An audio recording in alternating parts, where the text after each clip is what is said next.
Welcome to Blackbriar Gaming. Horus Heresy is, of course, defined by the legions. Their history, personality, characters, ways of war, and secrets. This lore shapes our armies, each one a unique piece of art. Inspiration made tangible on the tabletop, created to express our passion for the hobby. Our armies then go on to create new stories, new lore, and hopefully bring us as many glorious victories as they do hard-fought defeats. But where to start? That is the purpose of this series, to give new and old players alike inspiration for shaping their armies. The intricacy of the Legion-specific rules and units, when layered over the complexity of the new edition, is a wonderful puzzle that I love exploring. The assessments and recommendations in this video are by no means exhaustive, nor are they intended to be instructional. But they'll present a certain way of analysing and considering a legion that might help as you collect and build your armies. For about 5 different reasons, this first Legion-specific How to Build a Legion video of the 3rd edition of Horus Heresy will focus on the first Legion, the Dark Angels. But before we get into it, a quick reminder that the Blackbriar Gaming Discord and Patreon are now live. Check the video description below for links to both. As always, a huge thank you to my Patreon members. You're the ones making this channel possible. Patreon members get access to this How to Build a Legion series early and a vote on the order in which the legions are covered. If that's something you're interested in, join on up. Alright, let's get into it. The Dark Angels, their cold fury, fueled by the need to punish the traitors, are a stunning sight on the tables of the 31st Millennium. Combining knightly aesthetics with otherwise forbidden weaponry from the dark age of technology, the First Legion are a pleasure for the keen hobbyist. The intricate and purposefully obscure structure of the Legion, defined by wings, hosts, and orders, provides fertile ground for players who want to delve into the lore of the Legion to create an army that is wonderfully unique. The First Legion are a favourite among Horus Heresy players, and there's plenty of reasons why. To begin the conversation around building a Legion, I like to look at the current edition Age of Darkness box set, in this case, Saturnine, and discuss how useful it is for the Legion we're discussing. In the case of the Dark Angels, the Saturnine box feels almost uniquely suited to the themes of the Legion. Let's look at why. The Unification era vibes of the Saturnine box set, with its Mark II armor, Saturnine Terminators, plethora of disintegrator weapons, are perfect for a Dark Angels Legion. A Legion who was literally the first into battle, obliterating the foes of the Emperor during the Unification Wars, well before other legions had emerged from their gestation tubes. The Baroque style of the Saturnine units, matched with the brutality of the Mark II, fit the First Legion aesthetic really nicely. On top of this, Dark Angels just love some 30k style war crimes, and I feel like the various disintegrator weapons deliver this in piles. So from a lore, aesthetic, and weaponry perspective, the Saturnine box has you covered. From a model perspective, the units line up nicely enough with what you might want to run in a Dark Angels army. You could probably use some light conversion work to really shine. There's no subtle way to put this, Dark Angels love swords. They're all about them. Axes for barbarians, spears, peasants, hammers and maces, unrefined. Nope, it doesn't matter which wing you might be trying to represent, you're going to want some lads with swords. Now, unfortunately, the Saturnine Praetor is rather limited in the war gear he can take, and unless I'm mistaken, there is no way to arm him with a Calibanite Warblade or Tyrannic Greatsword. However, rule of cool. Stick a big old sword on him and just say it's a Saturnine War Axe. The Mark II Centurion, included in the box set, can much more easily and legally enjoy a sword upgrade, and I dare say most Dark Angels players will be using this excellent looking miniature as a paladin of the this one's tricky, and I'm going to have to say it a few times, Hecatonistica. There we go. Yes, I've practiced saying it, and I still didn't get it right. For a few different reasons, Dark Angels in 3rd edition are leaning towards a close combat style force, so a paladin is both dripping in narrative and leaning into the first rites of war. If you're looking for particularly obnoxious swords to remodel your Saturnine characters, the 40k range has some good options, as does the world of 3D printing. The 40 Mark II Marines you get in the box can be used in many wonderful ways. You're going to want at least 20 of them, filling out a couple of tactical squads. And this is step 1 for almost every legion. you'd be remiss not to mark 10 of the Marines for a veteran tactical squad and arm them with as many disintegrator weapons as you can. 10 Marines with disintegrator rifles plus a couple of heavy disintegrators will look right at home in an army of the First Legion and might actually get their points back on the table. Unlikely, but geez, they'll look cool trying. For the last 10 Marines, I'd lean towards something close combat focused. Maybe grab a Heresy melee weapons upgrade set and put together a despoiler squad, preferably in a Rhino. The Rhino rush is real again, and this kind of unit will add redundancy to your likely broader assault plans. You want your specialist Dark Angel units rushing towards elite targets, not wasting their time on enemy troops. That's what despoiler squads are for. If the squad needs extra hitting power, this is a good unit to accompany your Paladin.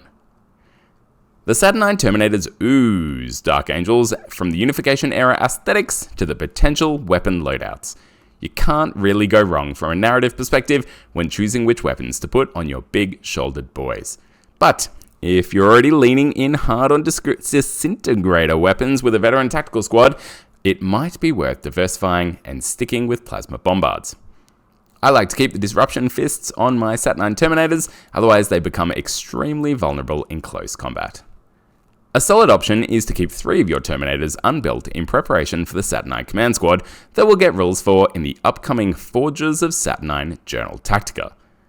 Teleporting a Saturnine Praetor and Command Squad into the middle of your opponent's forces feels wonderfully First Legion to me, but doing so with a regular Saturnine Terminator squad is utterly underwhelming. The Saturnine Dreadnought is an absolute beast if you're willing to fork out for the Ophion configuration weapons. Both the Inversion Beamer and Graviton Pulverizer do serious work. While the optimal choice would be to stick with 2 of either weapons, putting 1 of each onto a Saturnine Dreadnought isn't a terrible option, and allows you to threaten absolutely everything. Once again, the Saturnine aesthetics and narrative is very First Legion, and a Saturnine Dreadnought will feel right at home in a Dark Angels army. The Arachni Quad Accelerator platform isn't particularly suited to a strongly themed Dark Angels army, besides maybe a Stormwing force, but if you're looking for a balanced force, the firepower from this support unit will always be welcome. In the army list I'm going to design today, I'll be leaving the Accelerator platform out, but certainly don't feel you need to. Overall, the Saturnine Age of Darkness boxed set is a wonderfully lore-rich way to either commence your Dark Angels journey or add to an existing force. I won't, however, be using it for the basis of the army list in this video, as I've decided to get a little more creative, but more on that later. With the Saturnine box set considered, let's discuss the Dark Angels Rite of War, including their Tactica, Gambit, Advanced Reaction, and additional detachments. These will help define the type of army list we want to design, leaning into the Dark Angels' strengths and lore. First up, their Tactica, the Angels of Death. Models with this special rule may never have their leadership characteristic modified to less than 6. Additionally, any variant of the Fear special rule may only reduce the leadership, willpower, cool, and intelligence characteristics of any model with this special rule by a minimum of 1, regardless of the value of X.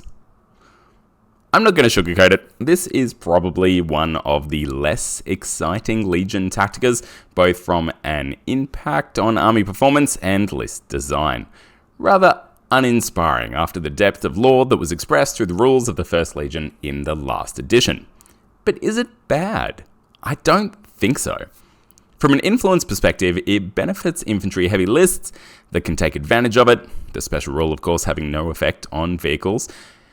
And while it won't come up very often for tactical status checks and leadership checks from shooting, where it definitely will come up is in the assault phase, specifically the resolution subphase. As I read it, and I will caveat this by saying it's a brave new world of rules that need to be put through rigorous play, but as I read it, this rule applies to Dark Angels units losing combat, and this is important. Normally, where a unit is absolutely hammered in a combat but is not wiped out, they will invariably have their leadership characteristic heavily reduced and subsequently gain the routed status, making a fallback move. Enemy units are then free to pursue or gun down that falling back unit. If they pursue, they are once again locked in combat and, most importantly, protected during your shooting phase. This scenario, which I think is going to be quite common, will look different for Dark Angel's armies. If you manage to pass a leadership check on your leadership characteristic of 6, which will happen, of course, around 40% of the time, you can instead disengage from any combat you have lost. If you disengage, your opponent cannot pursue or gun down your unit. This means they will be exposed to shooting in your next turn, and will result in more of your units sticking around. As I said, it's not particularly exciting, and no one's calling it overpowered, but I think it will come up in more games than not, and will make your army far more resilient to powerful melee units that might otherwise cut their way through your force without you ever getting the chance to bring your firepower to bear. So how do we take advantage of this rule from an army design perspective? In my mind, it best suits infantry-heavy armies with a focus on shooting. Wave after wave of tactical squads, breacher squads, and tactical support squads. Quantity is a quality of its own as you flood the board with line units that can soak up assaults, disengage, and then combine their weight of firepower to wipe enemy units off the table. We're going to want some heavier firepower for more elite units or enemy vehicles, and some assault units to contest our opponent's objectives. But we're starting to see a theme come through, and it's a good start. Now let's look at the Gambit, the Sword of the Order. If this Gambit is selected, then as long as the model under this player's control is declared to be using a Chainsword, Power Sword, Force Sword, Paragon Blade, or weapon with the Sword of the Order trait in Step 3 of the Challenge subphase, that weapon's attack modifier characteristic is modified by -1, and it gains the critical 6+ special rule, or improves the value of X of an existing version of critical hit it already possessed by +1. Now, it's not rocket science, swords are good. Paragon Blades are improved to critical hit 5+, with the auto wounding getting around the subpar strength of the weapon, and its damage increasing to 2 for those critical hits. That's pretty damn good for a weapon that's striking at initiative. Tyrannic Great Swords have their own charm when combined with this Gambit, the breaching rule automatically triggering on critical hits, and are a good alternative for any model that doesn't have access to a Paragon Blade. When kitting out any command or champion models, you're going to want to go with a sword. It encourages the knightly aspect of the Dark Angels within your army, and it's a bit of fun. Alright, let's have a look at the advanced reaction. Vengeance of the First Legion. Now, I'm not going to read through the entire reaction. The way they spell them out now is quite lengthy, but essentially this reaction allows the controlling player to choose to repeat the fight subphase. This initially seems quite powerful, but I actually don't think it will be overly game-changing. The main reason is that you can't declare reactions in your own turn. Being able to select a unit to fight twice in your own turn after charging into an assault where the odds are tipped in your favor would be fantastic. Alas, reactions happen, of course, in your opponent's turn. I've thought through a bunch of different scenarios where this might occur, and it kind of feels like a win more mechanic, often where your opponent might have misjudged the combat prowess of your unit or the dice turned on them. To finish a unit off or do more damage than you otherwise might. Now, this isn't necessarily a bad thing, as it might allow your unit to force a fallback move that might have otherwise been a disengage, or to destroy a unit that you then don't have to deal with in your next turn. This would free up your unit to move on and continue their slaughter. Alternatively, if a combat is not going your way and you think you're going to fall back, allowing your opponent to pursue, you might trigger this reaction and ensure your own unit fights to the death. This would then let you shoot that enemy unit in your subsequent turn, where you might otherwise have not been able to. I think this is a very valid use of the advanced reaction, but kind of does the same thing as your Tactica, though more reliably, at the cost of the unit in the combat. I think the Dark Angel's advanced reaction is fine, but it will take some thought as to when best to use it. It does, however, continue to support our initial consideration of an infantry-heavy army, both from a perspective of an army that can stop enemy combats units tearing through their lines, and in regards to your own combat units that can take advantage of an extra round of combat. Alright, additional detachments. If the Dark Angels have one thing going for them, it's a whole bunch of additional detachments. 6 of them, in fact. 1 for each wing. But this begs the question, do we care? There's two reasons detachments are important, and it requires a real mind shift for experienced Heresy players. In previous editions, the Force Organization chart was often altered by rites of war. Certain rites of war expanded that Force Org chart, swapped it round, or enabled players to take extra units that they otherwise could not. Detachments in 3rd edition do the same thing, guiding the structure of your army list towards certain unit types, and sometimes specific units. These enable you to build armies towards certain narrative themes or to focus on certain units that you find powerful. On top of this, certain detachments give you access to prime advantages. While prime advantages, with a few exceptions, don't seem particularly game-changing early in this edition, I dare say they'll become increasingly powerful as Games Workshop explores this new design space. The Interdiction Cadre prime advantage from the Dropsite Massacre Journal Tactica is a perfect example. With this in mind, I don't believe it's too much of a stretch to say that the more prime slots you have access to, the more powerful your army has the potential to be. With this in mind, the 6 detachments of the Dark Angels are quite the advantage and mark them as unique amongst the legions. Gaining access to those units you might want to include is far easier for Dark Angels players, as they don't necessarily need to include as many command units to unlock less flexible detachments, and don't need to dedicate as many prime slots towards the logistical benefits prime advantage, which in my opinion often feels like a lost opportunity. I think well-tailored Dark Angels armies will include a number of different Dark Angels specific additional detachments, and I wouldn't limit yourself to a single type of wing to achieve a thematic army. We can do that in other ways. Let's look at each detachment. The Iron Wing Gauntlet is one of my favourites, opening up 2 heavy transport slots and 2 armour slots. Normally, you'd have to take an Armoured Fist and Armoured Support Auxiliary Detachment to get access to these kinds of units. But as each of these Crusade Force Auxiliary Detachments open up 4 heavy transport slots and 4 armour slots respectively, you're often wasting space and paying a command tax to do so. Even the keenest tank-loving general probably doesn't need 4 Land Raiders. The Iron Wing Gauntlet is nice and flexible, and a good example of how the Dark Angels' additional detachments enable easy army building. In regards to the units this detachment opens up, I think this will be one of the more popular. Tanks are back with a vengeance in 3rd edition.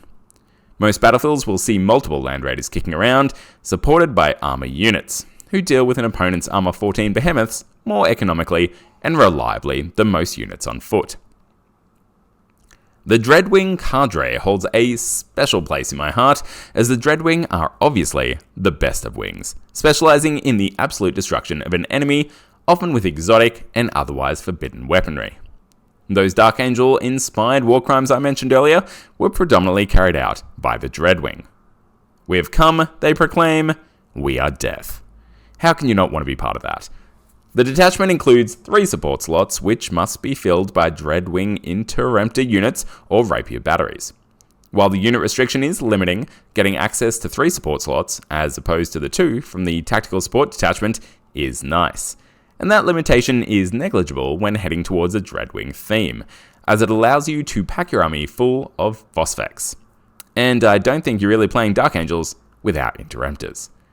The icing on the top is the Prime slot. In fact, most 1st Legion detachments have access to at least 1 prime slot, which is a significant advantage when you consider that not a single auxiliary detachment has prime slots. The Stormwing Muster has 2 troop slots and 2 transport slots. Not overly exciting, but both of those troop slots can take prime advantages. This is the perfect wing to take if you're interested in that Interdiction Cadre prime advantage I mentioned earlier, able to give it to tactical or despoiler squads within this detachment. At first glance, the Ravenwing Lance looks excellent, until you realise that the recon slots must be used to select Outrider squadrons. But hey, if you're going down the all-bike route, this is the way to do it. And in fact, this detachment is as expansive and is more flexible than the White Scars equivalent. There's a prime slot, you can take 2 fast attack units and 2 Outrider squadrons. You can't be mad with that, especially when compared to the very limited auxiliary detachments, including these types of units. You're once again avoiding a command tax by essentially combining 2 detachments into one and gaining a prime advantage while you're at it. The Deathwing Conclave is stunning, combining a retinue, elite, and heavy assault slot into a single detachment. With the retinue slot being able to take a prime advantage, to get access to this variation of units, you're looking at three separate detachments, and 2 of them would be Apex detachments. I think the Deathwing Conclave is going to be a favourite of Dark Angels players, opening up a Deathwing Companions and Inner Circle Knights within a single detachment. Lastly, the Firewing Echelon is perfect for armies that want to lean into precision weapons, opening up 2 recon slots and 2 elite slots that must be used for Seekers. I think Seekers are going to be a mainstay in a lot of 3rd edition armies, so this detachment will definitely see play. A prime advantage on the recon slot is nice too. The 6 Dark Angels detachments are going to let 1st Legion players build whatever army they're interested in, all themed towards a certain wing without having to take numerous command units they might otherwise not want to, while also being able to spend their prime slots on prime advantages that actually enhance their units. Armoury time. The Armoury of the Dark Angels is pretty extensive, including their own swords, the Calibanite Warblade and Tyrannic Greatsword, as well as Plasma Burners and Incinerators, which have disappointingly been toned down from the 2nd edition nightmares that they were. The Paladin of the Hecatonystica, look, it's a hard word, people, follows a trend of using prime advantages to unlock unique consoles. Let's have a read. So it has to be on a Centurion or Centurion with a jump pack. Can then select, I'm going to try one more time, the Paladin of the Hecatonystica, that was better, prime advantage. It has its base weapon skill characteristic modified by +1. It must have its bolter exchange for a Tyrannic Greatsword for free, and gains the Orders of the Hecatonista special rule. Being able to take a Centurion, boost their weapon skill, give them an excellent weapon for free, and choose from one of the special rules within the Orders of the Hecatonystica, this just keeps going up, is excellent. Hunters of the Beasts or Reapers of Hosts are probably your best options, as I think they'll come up the most, but a few others may have their moments against certain forces. Centurions will find their way into a lot of armies, and being able to cheaply enhance their close combat prowess is rather nice.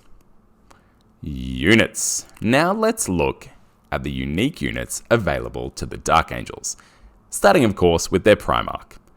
I'm never particularly interested in the stats or equipment of Primarchs, as they're all generally excellent. What's far more interesting is the Sire rule. Each Primarch provides certain benefits to their Legion, often through shaping list design choices to gain said benefits. Some of these are rather lackluster, but the Sire of the Dark Angels is actually quite good. Let's have a look. So, the Sire of the Dark Angels. If a model with this special rule is part of an army, then the controlling player may apply the following additional special rules to all auxiliary, apex, and primary detachments that have the same faction trait as the model with this special rule. If 4 or more troop battlefield role slots in the primary detachment of this army are filled and these slots contain at least 1 tactical squad, 1 assault squad, and 1 breacher squad unit, then all 4 SORG slots with the troops battlefield role in the primary detachment are considered prime slots. So this continues that trend that we've seen already with their additional detachments of just getting a whole bunch of prime advantages. Furthermore, if a model with this special rule is part of an army, then the following special rule are granted to all Outrider Squadron units and all Scimitar Jetbike Squadron units in the same army. When the controlling player of a model with this special rule makes a reserve roll for an Outrider Squadron unit, which only includes models with Dark Angel's trait, or a Scimitar Jetbike Squadron unit, which only includes models with the Dark Angel trait, that roll is modified by +1. I think there's a time and place for Primarchs. It will be interesting to see if they become commonplace on 3rd edition battlefields. With delivery mechanisms, predominantly Land Raiders, becoming more survivable, I think they might get more popular, and they certainly provide a powerful centerpiece to build your army around. If you do take the line in your force, you're almost definitely going to want to take advantage of his Sire rule, focused on a balanced troops-heavy force, supported by deep striking or flanking jet bikes or outriders respectively. Each of my how to build videos will include an army list, and while I will never include a Primarch in any of these lists, I would certainly recommend experimenting with one in your own games and seeing whether you think they're worth the points. It's likely the answer is yes, and in regards to the line, I don't think that changes. As for other characters go, Corswain and Marduk Cedrus are both solid choices, though not particularly impactful on list design. Outside of the units you want to accompany them. Corswain in particular looks like an absolute monster in a duel, and is not slowed down by Terminator armor, so he'd probably be my pick if I wanted a special character in my high command slot. While I think the new Gambit mechanics let players get the most out of generic command and high command units, and not feel like they're missing out on special rules from not taking named characters, I think Corswain is worth consideration. Deathwing companions are quite frankly excellent. While the Legacies document includes Terminator versions of the Deathwing companions, I prefer them in their non-bulky armor. 1, because they're a lot cheaper in points, and 2, because their main weakness, a lack of invulnerable saves, is offset by the Scytheron pattern Aegis, which you can restrict to only a few models to get the advantage but keep the unit relatively inexpensive. The real power of this unit comes from the Eternal Warrior 1 rule, which is quite rare, and will make them far more survivable than they may first appear. As they're only Initiative 4, leaning into Power Fists makes sense, especially when they're only 5 points per model for the upgrade. While losing jump packs in this edition is a blow, I think we'll still see plenty of companions out there tearing their way through elite units and generally just looking cool. Dreadwing Interrupters are probably my favourite unit from a lore perspective within the Dark Angels, being of course part of the Dreadwing. It's in the name. They're the Lion's ultimate sanction, his final curse for those foolish enough to stand against the First Legion. Their power comes from their weapons, the Plasma Burners, Plasma Incinerators, and the option to take Destroyer Missile Launchers. They're excellent at killing pretty much any infantry you put them in front of, but Rad and Stasis missiles are also excellent for different reasons, either reducing the toughness of a unit or having an excellent chance at stunning it. Stunning a unit in preparation for follow-on fire or an assault is going to be vital to overcoming particularly nasty reactions, and should be seriously considered. Regular destroyer squads also don't have access to stasis missiles, so they're a wonderful piece of wargear that I believe is unique to the First Legion, or at least not widely available. Small squads of 5 with a destroyer missile launcher, leaving enemy units vulnerable for destruction, seems like a great way to use this unit. Alternatively, taking a full unit of 10 and sticking them in a Rhino or Land Raider is a very valid option. Driving them up to an enemy unit and deleting it from existence with massed jets of breaching plasma. Being able to take 3 of these units in a Dreadwing cadre is quite the treat. If you decide you want some more of that breaching plasma template action, but on close combat monsters in Cataphracti armor, then Inner Circle Knights Cenobium have you covered. I actually think this is the weaker of the 3 Dark Angels units in the Loyalist Legiones Astartes army book, but they're by no means a poor choice. The combination of weapon skill 5, toughness 5, great armor saves, plasma casters, and tyrannic greatswords is nothing to spit at. Plus their Order Exemplar's special rule to give them even more spice. You will, however, need a Land Raider to put this unit in, or it won't get where you need it to be with enough time to impact the battle. For this reason, and after much soul searching, I'm seeing a weakness with Cataphracti Terminators in the new edition. Games are only 4 turns long. Letting these lads stomp their way up the table just isn't feasible. I think my greatest disappointment with this unit is actually the lack of Vanguard. When regular Cataphracti Terminators are 125 points cheaper and come with Vanguard 3, I'm just struggling to see why I want Inner Circle Knights.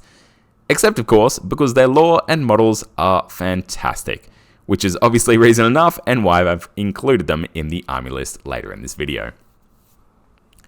From the Legacies document, both the Exindio Battle Automata and Firewing Enigmatus Cabal look particularly exciting. The Battle Automata is an 8-wound beast with weapon skill and ballistic skill 5, Eternal Warrior 1, which is ridiculous, and access to all kinds of insane forbidden technology with which to punish your opponent. My favourite is the Athanax Phosphex canister launcher for pinning units before chasing them down. The Battle Automata may, however, go insane and turn on your own forces, so throwing it forwards into your opponent's army is definitely recommended. The Enigmatus Cabal, besides having a ridiculously excellent name, are essentially a small unit of First Legion assassins flying around on jump packs, scoring points, and taking names. For only 90 points, they're a fun unit that can seriously disrupt your opponent's plans. Being able to needle pistol one unit and charge another, the chaos these 3 Enigmati can cause is considerable. Alright, let's have a look at a Dark Angels army list. The Dark Angels have so many flavorful units, backed up by some nasty close combat characters. It's time to see what a First Legion army list might look like. In 3rd edition, I will be moving to 3,000 point army lists, as I believe this will be the most common points level battles are fought at. This army is a balanced list, half flavor, half power. I haven't themed it towards any one particular wing, as I think the more powerful Dark Angels forces will embrace multiple wing themes. When building my armies, I design them with effects in mind. In Horus Heresy, I design around 7 effects, defined by a mix of capabilities and common threats. I have broken them into priority and secondary effects. The 3 priority effects are to hold objectives, clear enemy units from objectives, destroy or cripple heavy transports. The secondary effects are defeat enemy characters, efficiently destroy light and medium vehicles, degrade long-range enemy fire, and destroy or disable dreadnoughts. Now, there's plenty of different ways to achieve these effects, but each army we build must be able to do them all to some extent, focusing on redundancy for those priority effects. Considering all of that, here is the list. Alright, we will start with the Crusade primary detachment, which seems like a good place to start. At my high command, I've decided to take Corswain. I think he will just win most duels that he's in, and that is definitely something to consider. For command, I'm taking a Centurion with Jump Pack. I'm giving it the Paladin of the Hecatonistica. I'm getting much better at that. Prime Advantage, which of course gives him a free Tyrannic Greatsword, and the Reaper of Host Special Rule is what I'll be choosing there. I will also be taking a Siegebreaker, giving it a Disintegrator Pistol just for fun, but of course this model comes stock with a Thunderhammer and opens up some Phosphex, which we'll get to later. Really suits that Dreadwing theme that I'm lightly putting across the force. For the troop slots within the Crusade Primary Detachment, I'm taking a 15-strong Assault Squad. It will have the Master Sergeant Prime Advantage, and to take advantage of that, I'm giving the Assault Sergeant a pair of Lightning Claws, and then taking 3 Power Lancers across the unit. The ability of these to strike at +1 initiative and then with precision, I think will be absolutely excellent for taking out the enemy's line units that are trying to hold objectives. The reason I like Assault Squads is of course because of their Vanguard special rule and their ability to get around. These will be joining that Centurion with the Jump Pack for some extra hitting power. In the next troop slot, I'll be taking 10 Breaches. I'm going to give this Sergeant here Melter Bombs and actually take 2 Las Cutters, an option that wasn't seen very much in 2nd edition. Often Graviton guns were the obvious choice, but being able to hit the rear of vehicles at strength 12 doing 4 damage is absolutely excellent, especially considering you're hitting vehicles, counting them as weapon skill 1. This unit being able to disembark from a Rhino and get up the board for a relatively cheap cost just makes it an absolute threat that your opponent has to consider, even for their Land Raiders as they move them forward. I've given this unit a Nuncio Vox, which I've done for many units because Nuncio Voxes are just really good. If you don't know what they do, check them out. Statuses are going to be a thing, and Nuncio Voxes are going to help.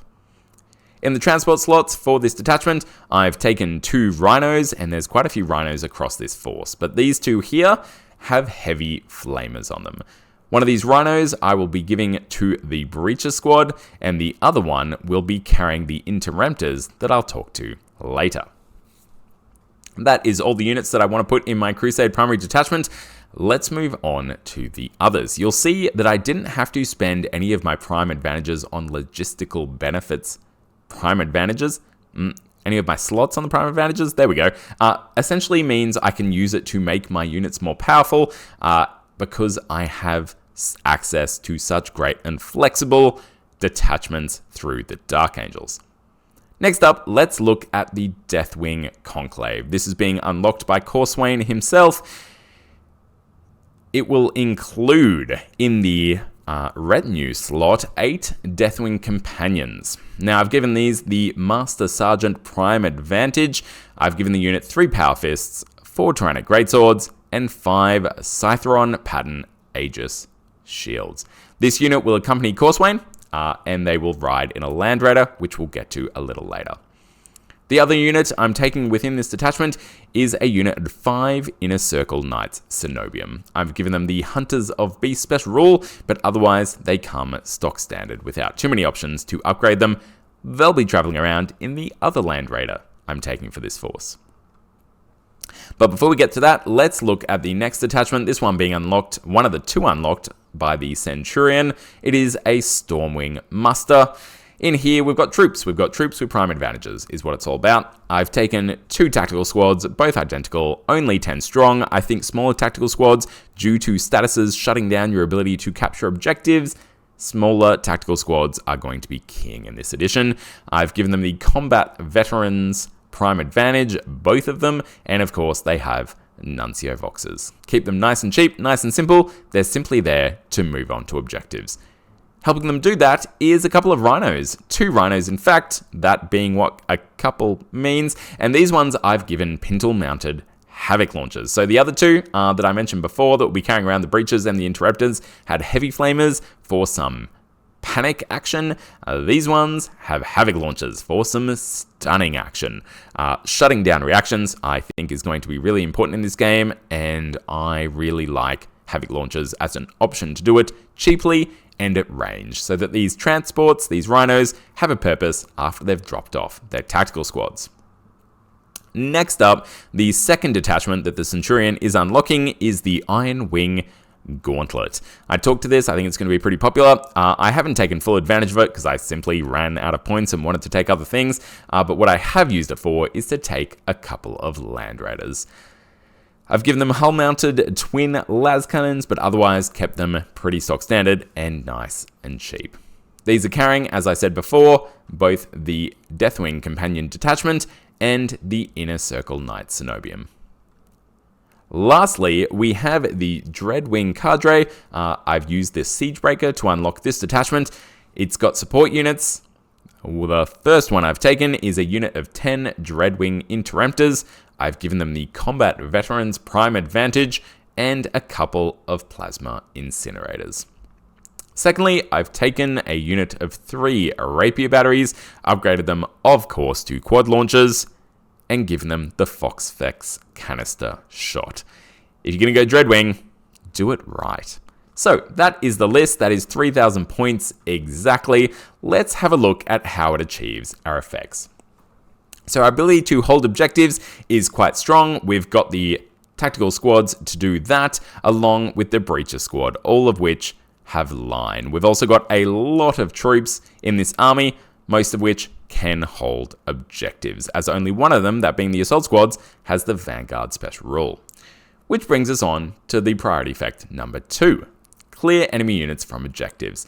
So while only our assault squad has Vanguard, we of course have 2 very strong close combat units in the Companion Detachment, the Deathwing one, of course, and the Inner Circle Knights Cenobium.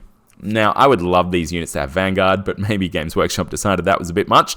So as I play this army, the ceiling of skill will be around making sure that I'm using my assault squads to take out line units on objectives, and dealing with other units such as your opponent's elite close combat monsters with, of course, the Deathwing and the Inner Circle Knights, as they won't be scoring points for removing units from objectives. So it's just about how you use your units and actually put some thought into when, where, and how you're doing it.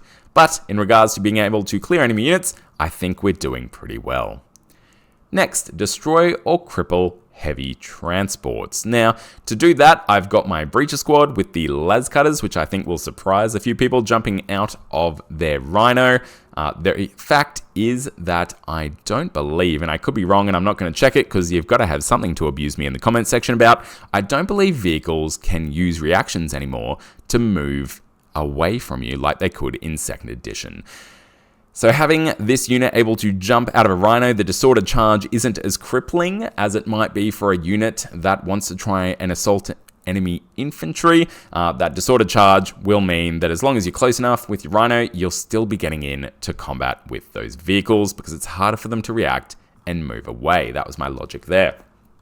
In regards to other things that can do it in the army, we of course have las cannons. So our Land Raider carriers are bristling with a whole bunch of las cannons.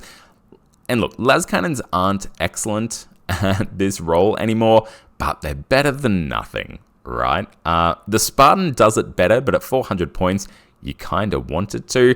But really, I'm going to have to rely on the Breacher Squad and the Land Raiders to get through my opponent's heavy transports. So if I were to find a weakness in this army, that's probably where it is. If I was really trying to up the power of what this army was trying to achieve, I might look at something like maybe dropping some Rhinos or maybe even the Inner Circle Knights, and instead take some Predators with some Melter Cannons on them in those free slots that we had within the Ironwing Gauntlet. That would really give us some strong anti-heavy transport firepower that would do work and do it in a way that still fits within the list. But this list, as I said, it's not necessarily all about power, but if I was going to shore up that weakness, that is probably how I'd do it. Looking at the secondary effects, defeating enemy characters, we've got Corswain, right? So the role here is for Corswain just to get into combat with your opponent's command units or their champion units and just cut them down. He will win combats like it's nobody's business. He's going to do really well until maybe he hits a Primarch, and then you're absolutely screwed. But let's not worry about that. Moving on, efficiently destroying light and medium vehicles. So once again, the Breacher Squad and the Land Raiders are going to do that well enough. For lighter vehicles, which is of course what this is about, we've got a bunch of units that can do that in Assault as well. The Assault Squad with their crack grenades will do it in a pinch. Your Siege Breaker with a Thunder Hammer going with those Inner Circle Knights Cenobium with their Tyrannic Greatswords will be able to carve through most vehicles. And of course, all the Power Fists and Tyrannic Greatswords that I've got with the Deathwing Companion Detachments, they're going to be able to take those out in combat as well. Plenty of options here to be getting through lighter vehicles, either in combat or from shooting. Next up, degrade enemy long-range fire. So this may be another slight weakness as well. Shooting at enemy infantry with long-range weapons kind of sucks. You either want to stun them to make sure they're not reacting and shooting you back and just wiping your unit off the table, but of course, whatever you stun them with, probably going to die. That's why I like to do it with cheaper Rhinos after they've done their job. But what I have included in this army is the quad launchers with the Phosphex canister shot. Now, I don't believe they have to use that Phosphex canister shot. So if you want to take the longer range of the quad launchers maybe earlier in the game, in turns 1 and maybe 2 while you're still moving into position for those shorter range Phosphex canister shots, this will do it. And the barrage piece is what really makes it powerful for doing this role. Being able to hit those long-range firepower units without being fired back at because you're using barrage to do so is really what it's all about. So I like to include at least one barrage unit in each of my armies to be able to take out those ubiquitous heavy support squads that we saw so often in 2nd edition. And while they're no longer as powerful and certainly are a lot more expensive in 3rd edition, I think we'll still see them just because people have them, right? They've built their units, they've painted them up, they want to play them. so having some barrage in your army is a great way to degrade that enemy long-range fire without being hit back. Lastly, of the secondary effects, we have destroying or disabling dreadnoughts. Now, dreadnoughts in 3rd edition, of course, for the majority, except for maybe some crazed Excendio battle automata, normal dreadnoughts, normal contempted dreadnoughts, they're weapon skill 4, so we're not as terrified of them as we used to be when engaging them in close combat. A lot of my close combat units, my 2 main ones being the Deathwings Companions and the Inner Circle Knights, with their Tyrannic Greatswords and their Power Fists, and the, of course, command units that come with them, will be able to do quite a bit of work into those dreadnoughts if they manage to get into combat with them, and that's probably the best way to deal with those from this army. I find that firing las cannons at contempted dreadnoughts, unless you're staying still and doing damage too, though, that's definitely something, and that's something to consider as well on the Land Raiders. But predominantly, those Land Raiders want to be moving forward to get your combat units in, so that wouldn't be the first way I'd deal with them, unless you have the advantage of being able to sit back and rain death upon your opponent as they come to you. But of course, this being a very objective-driven game, that's probably not what you're looking to achieve with any army, let alone this one with its great combat units. So if I'm going to take out dreadnoughts, I'm probably going to be doing it with my Inner Circle Knights and my Deathwing Companions. Alright, that's how I'm achieving those priority effects and secondary effects. Overall, I think this army is pretty balanced to do most of them. As I said, the destroying or crippling of heavy transports is the main weakness, and I discussed how I'd shore that up if I wanted to bring the power level of this army just slightly up. But remember, we're here to have fun and play great games with each other, not necessarily stomp your opponents into the ground. And that will do us for the First Legion. A unique and balanced Legion that provides some robust and flexible building blocks for any kind of player. Whether you prefer shooting your opponent off the table, outmaneuvering your enemy's units, or tearing them apart in close combat, the Dark Angels have something to offer. I believe the First Legion has gotten off to a rocky start in 3rd edition that is not entirely justified. But I think it will take some time and some consideration of the new mechanics before they are truly appreciated. Thank you so much for watching, and importantly, make sure to keep rolling those dice and getting hyped for Heresy.